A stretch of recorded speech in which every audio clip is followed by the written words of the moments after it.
C'est un grand enseignement. Très grand enseignement. Il faut commenter ça un peu. Alors, le commentaire qu'on peut faire, c'est que l'enseignement, il est clair. Hein. On se rend compte aujourd'hui que malheureusement, il y a encore des gens qui se disent prophètes de nos jours.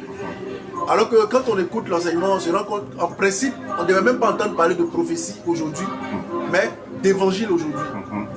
Quand on a dit, quand Jean-Baptiste a dit, convertissez-vous car le royaume des cieux est proche, ça c'était la dernière prophétie.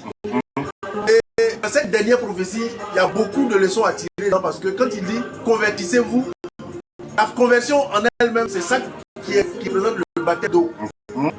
Et le royaume des cieux est proche. Quand il dit le royaume des cieux est proche, il veut dire aux gens que la vie céleste qu'on doit vivre au ciel, cette vie-là, on doit la vivre ici, sur cette terre, mais avec l'esprit qui viendra avec Jésus. Et donc Jésus a envoyé le royaume des cieux sur la terre. Et donc ce royaume des cieux quand il disait le royaume des cieux est proche, c'était la dernière prophétie. Pour dire quoi? Pour dire que Jésus va envoyer l'esprit et avec l'esprit on va vivre la vie du ciel sur la terre.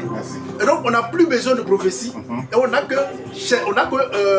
besoin de chercher l'esprit pour pouvoir voir cette vie qu'on recherche tous. Merci beaucoup. Donc tout le monde ne doit plus rechercher la prophétie, mais on doit chercher plutôt l'évangile.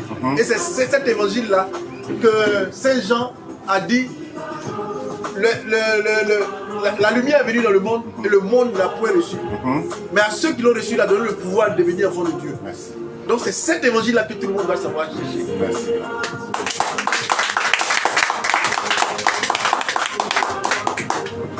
Alors aujourd'hui, partagez cette vidéo quiconque. Parce qu'aujourd'hui, nous sommes sur l'île de Patmos avec Saint Jean et Saint Paul. Et aujourd'hui, nous apportons la joie dans l'humanité, dans les cœurs de toute l'humanité. Que ce message touche les cœurs sur la terre.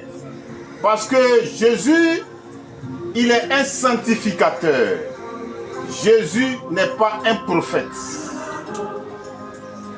Et Jésus a eu des disciples et des apôtres. C'est pour